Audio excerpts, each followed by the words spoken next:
Então, para a base da nossa oração, vamos ler no livro de Isaías, no capítulo 32, os versos 7 e os versos 8. Também todas as armas do avarento são más. Ele maquina invenções malignas para destruir os mansos com palavras falsas, mesmo quando o pobre chega a falar retamente. Mas o liberal projeta coisas liberais e pela liberalidade está em pé. Amém. Em primeiro lugar, agradeço a Deus pela oportunidade que a mim é dada, estando presente já aqui em São José do Rio Preto, já desde o último dia do ano que findou, e desde já quero agradecer o carinho que a gente tem recebido, a hospitalidade que tem sido, assim, algo marcante em nosso meio, né? Louvado seja Deus por tudo isso. Quero dar também aqui as boas-vindas a todos os irmãos que estão presentes nessa tarde, nessa live que estamos fazendo, estamos iniciando. Só com a dificuldade, né? Mateus disse que é só 15 minutos, 20 minutos. Então, é complicado a gente tentar resumir alguma coisa nesse período, né? Claro que eu estou sendo irônico, né? E eu estou aqui também gravando, aproveitando o máximo de tempo, gravando algumas lições, já antecipadamente, né? E também temos, o irmão Mateus propôs aí a gente fazer uma série de mensagens em forma de vídeos sobre mordomia cristã. A partir do momento que esses vídeos estiverem prontos, serão inseridos de tempo em tempo até se esgotarem os mesmos, né? E o assunto que eu gostaria de trazer nessa noite não é outro senão esse mês de Malaquias, né? Mediante os materiais que a gente tem pesquisado através da nossa história e vendo a maneira do trato de Deus para conosco, para com o seu povo, né? Ele tem instituído, então, o sistema de devolução sistemática, que a gente conhece como os dízimos, também as ofertas, mas, ao mesmo tempo, Deus tem visto que o coração do homem tem sido bastante, ao passar do tempo, endurecido, e, em função disso, as próprias bênçãos de Deus não sobrevêm, né, sobre o seu povo. E naquela mensagem de Malaquias, quando o povo é acusado em que te roubamos, então vem a dura mensagem ali nos dízimos e nas ofertas alçadas. É uma mensagem um tanto assim constrangedora quando a gente fala de dízimo, de ofertas, em menção às atitudes mercenárias que nós temos visto através dessas últimas décadas, né?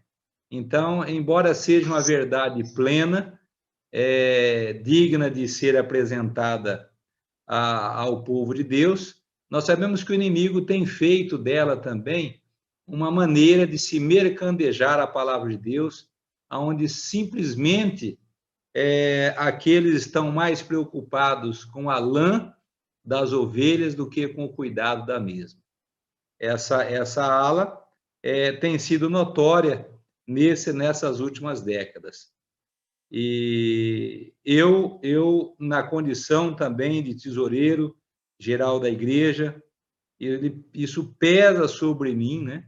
A responsabilidade de trazer esse assunto a cada um dos irmãos presentes. Quando o irmão Mateus me convidou, ele já havia dito se realmente haveria possibilidade da minha estada por aqui em São José do Rio Preto. ele já mandou algum material para a gente, e somando-se àqueles que a gente já tem. E eu quero dizer para os irmãos que essa série sobre mordomia cristã, que será lançada, com a plena convicção que realmente é para mexer com os nossos interesses, realmente é para mexer com o nosso comodismo, é para agitar o ninho mesmo. São textos que eu não me lembro de ter lido, a gente tem os livros que falam sobre mordomia, mas os textos, os testemunhos para a igreja, são muito relevantes, com muito peso, e estarão, claro, em toda essa série. E nessa noite, eu gostaria de destacar alguns pontos, né? A gente não poderá fazê-lo por completo, mas procurarei resumi-lo da forma em que seja mais acessível aos irmãos. O texto do livro Testemunho para a Igreja, na página 384, diz-nos da seguinte forma: o Senhor deu a seu povo uma mensagem para o tempo presente. Ela se encontra no 3º capítulo de Malaquias. O Senhor não poderia ter expresso as suas ordens de modo mais claro e impressivo do que fez nesse capítulo. A gente lê aquele capítulo e eu tive a oportunidade de conversar com muitos irmãos ao longo de toda a nossa trajetória. Desculpa. E eu me lembro, eu quero me deter numa experiência a qual o irmão citou, assim, que as bênçãos a qual é falado naquela promessa de Malaquias, a qual vos façais uma prova de mim, né? Fazeis prova de mim, se é que não vos derramarei bênção tal de muito maior abastança. A gente sabe que não é a devolução do dízimo que traz as bênçãos, nós não estamos comprando as bênçãos. Mas a prerrogativa da bênção não é a nossa devolução do dízimo, mas, na verdade, está na misericórdia de Deus àqueles que, de forma honesta, digna, fazem tal devolução. A promessa é para aqueles que são fiéis a isso. Muitas vezes, de uma maneira deturpada, de uma maneira a qual colocada de forma compulsiva às pessoas, o dízimo ele é vinculado justamente às bênçãos de prosperidades temporais. Muito embora seja parte desse trabalho, nós vamos observar que nem todo dizimista, de repente, ele é próspero, como é apresentado aí pelos mercenários da palavra de Deus, que é aquele que der a quantidade, der 1.000, proporcional a 1.000 ele receberá, e assim sucessivamente, e nós sabemos que não é dessa maneira. Então, Deus, no capítulo 3º de Malaquias, ele não faz rodeio, ele vai direto ao ponto, e ele mexe realmente com os nossos interesses. Diz assim, na página 384.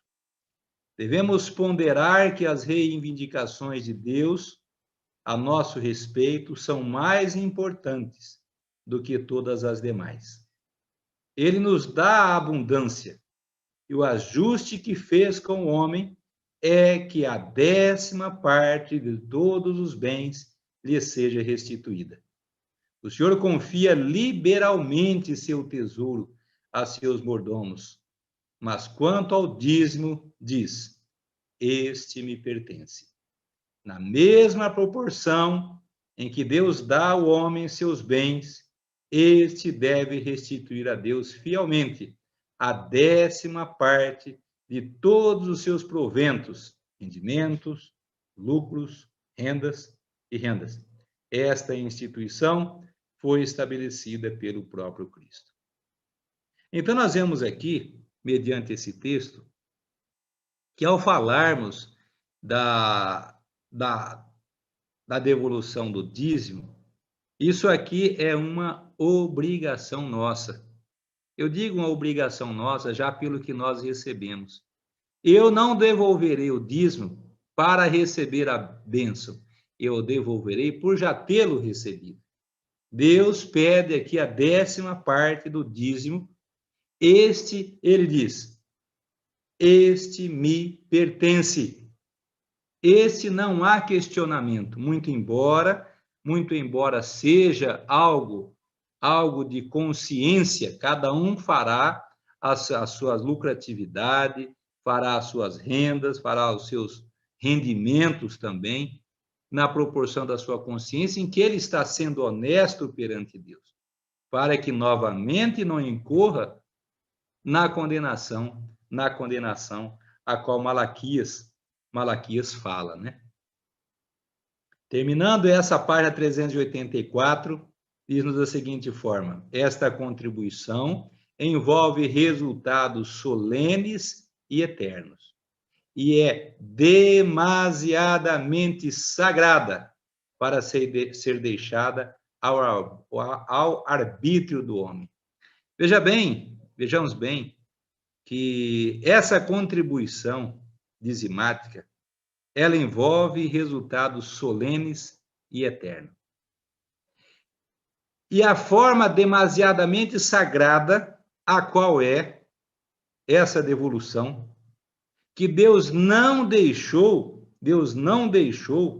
para o homem esse arbítrio para que a devolução fosse da sua própria consciência. Aqui ele estipulou percentual. Aqui não há ao que nós falarmos, o rico dará mais dízimo, o menos favorecido dará menos dízimo. Nós sabemos que para com Deus não há essa prerrogativa. Talvez aqui na Terra nós deparamos com algumas situações constrangedoras, onde um grande dizimista, muitas vezes, ele é mais favorecido em relação a uma pessoa menos dizimista, conforme a linguagem humana. Para Deus, ele nos pede 10% das nossas rendas. Aquele que mais possui, obviamente que ele terá muito mais obrigatoriedade perante Deus, justamente porque ele terá que combater o seu egoísmo. Eu me lembro de várias, acredito que os irmãos também deva se lembrar, cada um na sua experiência, pessoas que recebeu uma grande soma de dinheiro e aí ele começa a questionar a causa, né? Começa a questionar os objetivos, não está sendo realizado o trabalho, ele sempre será tentado pelo inimigo justamente para roubar a Deus. Uma justificativa para a sua consciência. Mas aqui Deus fala que não foi deixada ao arbítrio do homem tal situação. Terminando essa página 384. Não devemos nos sentir em liberdade para proceder como nos apraz nessa questão. Em obediência às ordens de Deus, devemos separar quantias regulares, santificadas para a obra do Senhor. Então, na sequência da série que estaremos, então, aqui, trazendo aos nossos irmãos, nós vamos se defrontar com várias situações. Existem pessoas que recebem dinheiro diariamente, outros semanalmente, quinzenalmente, mensalmente. E aqueles que trabalham na produção agrícola, anual ou semestral. Cada um, dentro da sua proporção, deve fazê-lo. Eu me lembro de uma pessoa familiar, a qual não faz parte da nossa fé. Então, ela perguntou a respeito do dízimo, né? O que eu achava. E ela recebe uma grande soma de dinheiro. Então, eu disse a ela, antes, ao explicar o sistema dizimático, eu disse a ela, olha, você como médica, tira o seu dízimo diário para que ao final do mês não possa vir à sua mente que o valor do dízimo está sendo muito alto. Então, eu me lembro que ela dá esse testemunho depois, quando eu a encontro, e me muito maravilhou, né? Estou fazendo isso diariamente. E sempre que soava uma dúvida a esse respeito, uma máquina de ultrassom, alguma coisa que comprasse, eu lembro que ela me inquiria para saber qual é a postura dela com relação a isso. Então eu vejo na pessoa essa sinceridade de agradar a Deus. A devolução não é gratidão, a devolução não é algo de benevolência da nossa parte, a devolução do dízimo. Não, isso chama-se uma obrigação entre eu e o meu Criador. Ele pede 10% das minhas rendas. Na 388 do mesmo livro, o sexto volume, diz assim: à vista de expressões tão claras e cheio de verdade, como ousará o homem negligenciar um dever tão positivo? Olha só, à vista de expressões tal qual Malaquias está falando, cheia de verdade, como ousará o homem a negligenciar um dever assim? Como se atreverá a desobedecer, se a obediência a essa ordem implica a bênção de Deus, tanto nas coisas materiais como nas espirituais, e se a desobediência equivale à maldição que pode fazer a maldição divina, olha só, como é que nós vamos se atrever a desobedecer se está condicionada a bênção e maldição na aceitação do conselho de Malaquias, na advertência de Malaquias, e na não aceitação. Observemos na sequência o texto nos diz assim: Satanás é o assolador. Deus não pode abençoar quem se recusa a ser mordomo fiel. Deus não pode abençoar quem se recusa a ser mordomo fiel. Tudo que pode fazer. Olha só, olha a situação que muitas vezes o não dizimista se encontra e ele nem sequer está percebendo. Tudo que pode fazer é permitir que Satanás realize sua obra destruidora. É muito pesado esse texto, eu vou terminá-lo daqui a pouco, mas eu vou me deter aqui por alguns segundos, né? Aqui está dizendo, irmãos, que se nós não estivermos no caminho da bênção, na devolução sistemática do dízimo, Deus não poderá repelir o devorador, o assolador que é Satanás. Muitas vezes nós lemos em Malaquias e de repente pensamos, é o gafanhoto, é a praga da lagarta, é algo nesse estilo, né? Mas aqui está dizendo que o devorador é Satanás e ele é o assolador. E se nós não estivermos no caminho da bênção, diz aqui o texto, eu vou ler novamente: Deus não pode abençoar quem se recusa a ser mordomo fiel. Sexto testemunho para a igreja, 388. Tudo o que pode fazer é permitir a Satanás que realize sua obra destruidora. Vemos calamidade de toda espécie e proporções assolarem a terra. E por quê? Porque o poder regulador de Deus não é exercido. Olha só, por que é que a terra está sendo assolada? Qual é a razão? Porque o poder regulador de Deus não está sendo exercido. E quem Deus usa nesse poder regulador? Quando nós estamos dentro do caminho das bênçãos. Terminamos aqui essa parte desse texto. O mundo tem desprezado a palavra de Deus. Os homens vivem como se ele não existissem. Da mesma forma que os habitantes do mundo antediluviano recusam aceitar qualquer ideia de Deus. A impiedade cresce em proporção assustadora e a terra está madura para a ceifa. Observe os irmãos que nós que vivemos aqui nessa última geração da humanidade, asseguro isso porque o texto fala dessa última geração. Nós observamos a tamanha impiedade, a corrupção em todas as suas instâncias, né?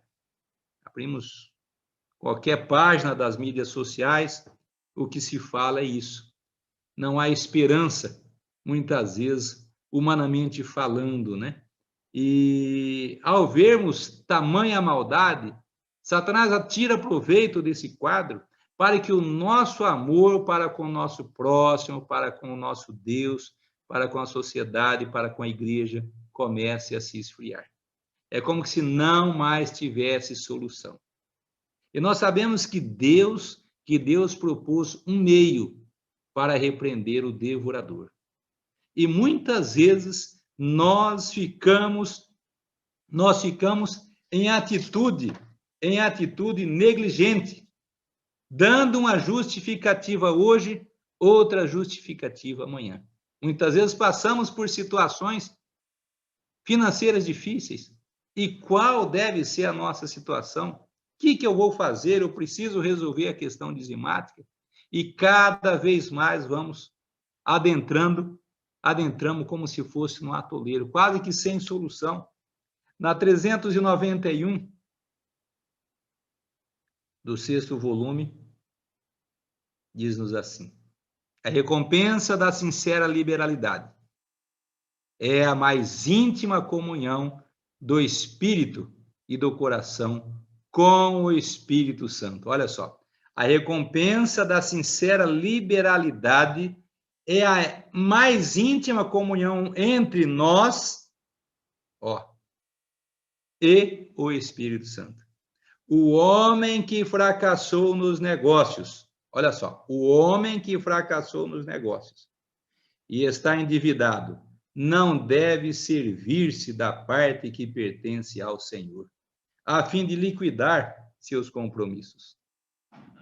Deve considerar que é provado nisso e que, retendo a parte do Senhor para fins próprios, está roubando a Deus. É devedor a Deus de tudo quanto tem, mas se emprega os fundos reservados do Senhor para saldar dívidas contraídas com seu semelhante, torna-se um duplo devedor diante de Deus. É muito pesado esses textos, eu passei por situações já bastante adversas, né? E muitas vezes vem essa sugestão, a sugestão de que eu não estou negando de devolver. Esse momento eu não tenho condições. Esse momento eu não tenho possibilidade de fazê-lo. E assim, aceitamos a sugestão para esse momento e para outro momento, e assim passamos a vida. Muitas vezes descemos à sepultura com essa infâmia sobre a nossa carreira cristã, a qual o anjo relator está ali testificando aquele pecado contra nós. A misericórdia divina é para todos aqueles que se arrependem. E essa misericórdia, ela deve estar sim presente no nosso coração, de maneira que possa nos impelir a tomar uma postura totalmente contrária às sugestões de Satanás. Muitas vezes, as bênçãos de Deus, a situação que nós encontramos de endividamento, já é porque nós não conseguimos repreender o devorador, justamente porque não nos colocamos no caminho da bênção, no caminho que é estar em harmonia com Deus. No livro Conselho sobre Mordomia, nos traz um assunto muito importante que vincula o sábado ao dízimo. Diz-nos assim: de igual maneira, o dízimo de nossas rendas santo é ao Senhor. O Novo Testamento não dá novamente a lei do dízimo, como também não dá a do sábado.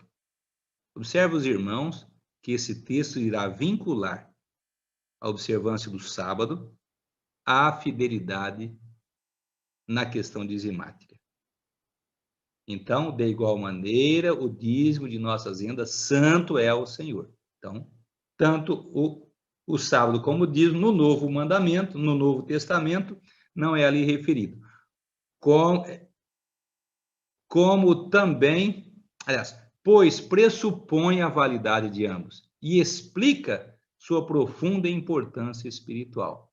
Enquanto nós, como um povo, estamos procurando dar fielmente a Deus o tempo que ele conservou como seu, não lhe daremos também nós aquela parte de nossos meios que ele exige? É feita aqui uma sugestiva pergunta.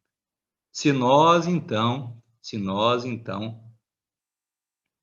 observamos estritamente o sábado, mas estamos em falta com a devolução dizimática, ora, lembremos daquela experiência que foi levada até Jesus, quando Jesus acusa que aqueles que dizimavam do cominho, do endro, das coisas mínimas, né? Mas faltava o amor.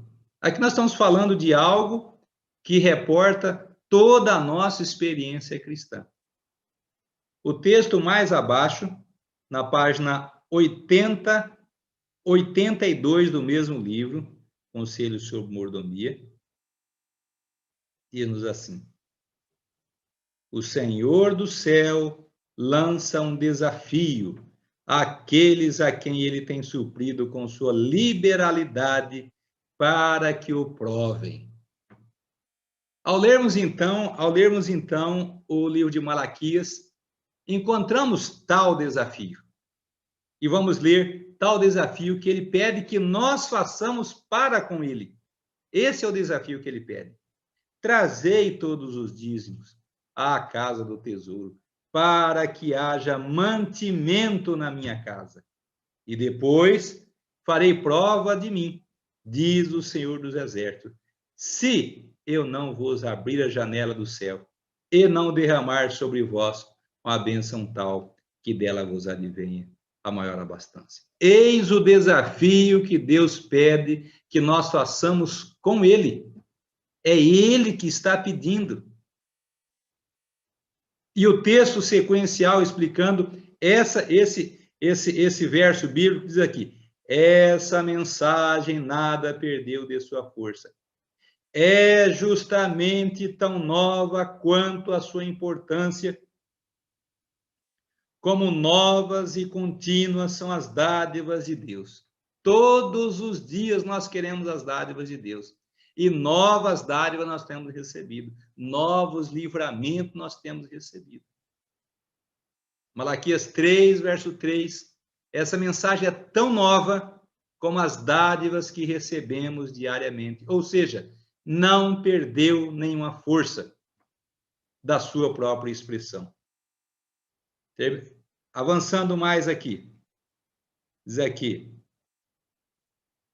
não há dificuldades em compreender qual seja o nosso dever à luz dentro desta mensagem, dada por intermédio do santo profeta de Deus. Não sois deixados a tropeçar nas trevas e na desobediência. A verdade é exposta claramente e pode ser claramente estendida por todos os que desejam ser sinceros à vista de Deus. O dízimo de toda a nossa renda é do Senhor. Ele põe a mão sobre a parte que especificou que lhe devemos devolver e diz: eu vos permito usar minha generosidade, depois de ter separado o dízimo e de vos teres apresentado diante de mim com dádivas e ofertas. Observemos a profundidade, a abrangência de Malaquias 3 na explicação desse texto. Nós não estamos em trevas a esse respeito. Nós não estamos, é dito aqui que não há nada que justifique esse fato. Mas ele relata o seguinte: o dízimo pertence a mim.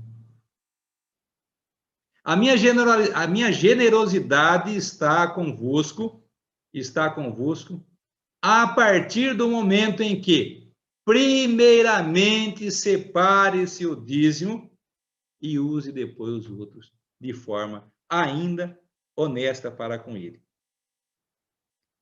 Gostaria de terminar com uma leitura de mais um texto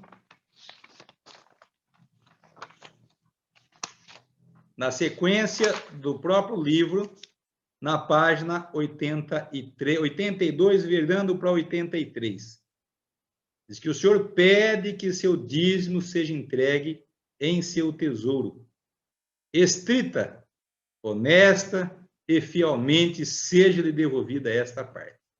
Além disso, ele pede vossas dádivas e ofertas.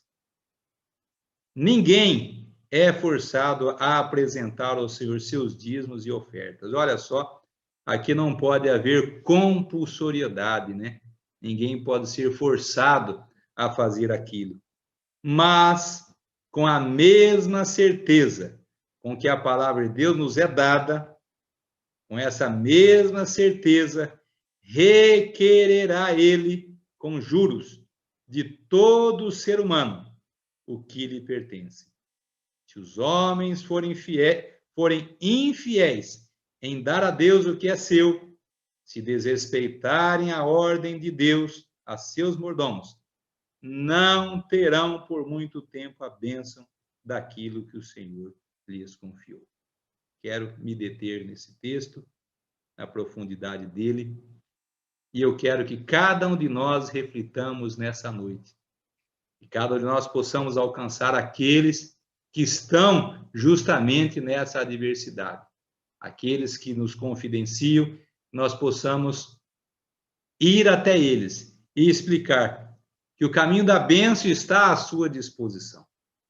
Podemos explicar que não tem como, ninguém precisa ser forçado a devolver o dízimo, mas também não vai receber o quê? As bênçãos. E além disso, Deus cobrará dele com juros, diz o texto aqui. Com juros. E até as bênçãos temporais que ele recebeu como forma de dons e talentos, diz que isso também não ficará por muito tempo aí. Que Deus possa nos abençoar nessa noite. E que esta mensagem realmente possa vir a tempo. E que cada um de nós venhamos humildemente diante de Deus repactuarmos nesse aspecto, não somente na devolução do dízimo, mas também nas dádivas e nas ofertas a qual ele requer de cada um de nós. No próximo sábado, com a graça de Deus, estarei ali na cidade de Marília com aqueles irmãos. E será uma satisfação, como tem sido estar aqui em São José do Rio Preto. E que Deus abençoe a todos nessa noite. E foi um imenso prazer realmente participar dessa reunião. Passo então para o irmão Mateus. Muito obrigado.